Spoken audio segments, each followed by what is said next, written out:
जो देवता बने हुए हैं।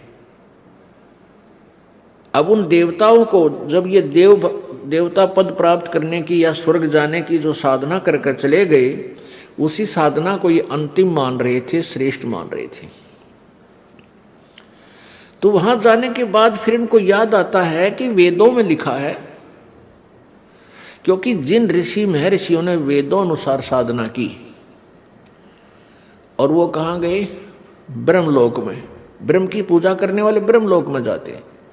और गीता जी अध्याय नंबर 8 के श्लोक नंबर 16 में लिखा है कि ब्रह्मलोक पर्यंत भी सभी आवागमन में है, जन्म और मृत्यु के अंदर है। तो इनको वहां पता चलता है भाई हमने वेदों अनुसार साधना की और हम यहां आगे चलो स्वर्ग प्राप्त हुआ, महास्वर्ग मिल गया, लेकिन यहां भी मृत्यु होगी, हम फिर जाएंगे इसे छोड़कर। तो वहां क्या इनकी आपस में कैसी चर्चाएं चलती हैं इन देवताओं की। कहते अभी हमने कोई पूर्ण संत नहीं मिला, हमारे को पूर्ण संत नहीं मिला, इस कारण से हम यहां तक की साधना की। तो वह आपस में चर्चा करते हैं भाई पूर्ण संत और कौन होता है, कैसा होता है। फिर वहां परमात्मा पूर्ण ब्रह्म इनकी आत्मा को झंझोड़ते हैं, इनको याद दिलाते हैं कि तुम पढ़ा करते थे यजुर्वेद अध्याय नंबर 40 के और श्लोक नंबर 10 से लेकर 13 तक।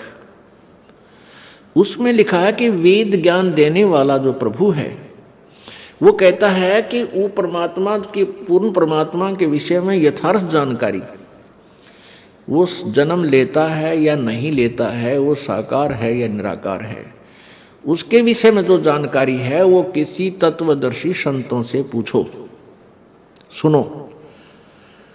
तो वो तत्वदर्शी संत का ज्ञान उन वेदों से भिन्न है, इससे सिद्ध है। तो फिर ये वहां चर्चा करते हैं भाई अब जब मनुष्य जीवन मिल गया, अब के जब मनुष्य जीवन परमात्मा दे देगा, कहते हैं हम पूर्ण संत की तलाश करेंगे जो वेदों से भी आगे का ज्ञान जानता हो।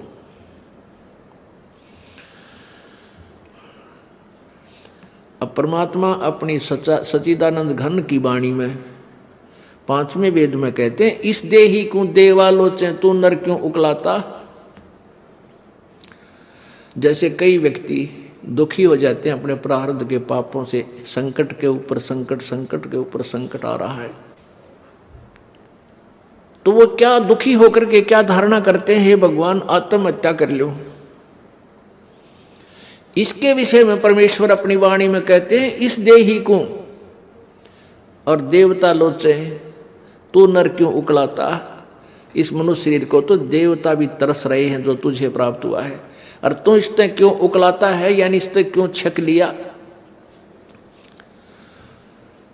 अब इससे दुखी होकर तू इसको नाश करने जा रहा है, इससे अच्छा कोई संत तलाश कर, भक्ति कर, पूर्ण संत की खोज कर। अब यहां इन जालिमों ने क्या जुल्म कर रखा है, ये नकली संतों ने, ये असली संत तक जाने नहीं देते। जगह जगह इन ठगों ने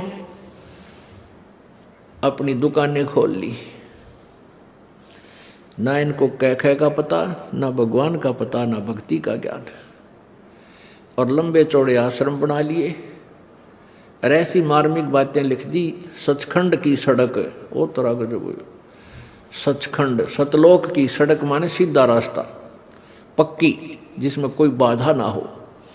तो श्रद्धालु तो फिर जाएगा भाई, जिसको रोग है, जिसको चाह है परमात्मा की, वहां जा फंसे नकलियां के पास। पूर्ण मोक्ष मार्ग इसी आश्रम में प्राप्त होता है। इस तरह के पता नहीं कितने संत बने हुए हैं। तो ये सबसे बड़ा काल का जाल है, ये नकली संतों का होना। तो कहने का भाव ये है कि देवता भी इस मानव शरीर को तड़फ रहे होते हैं कि कभी मानव शरीर मिले, पूर्ण संत खोज करूं और भक्ति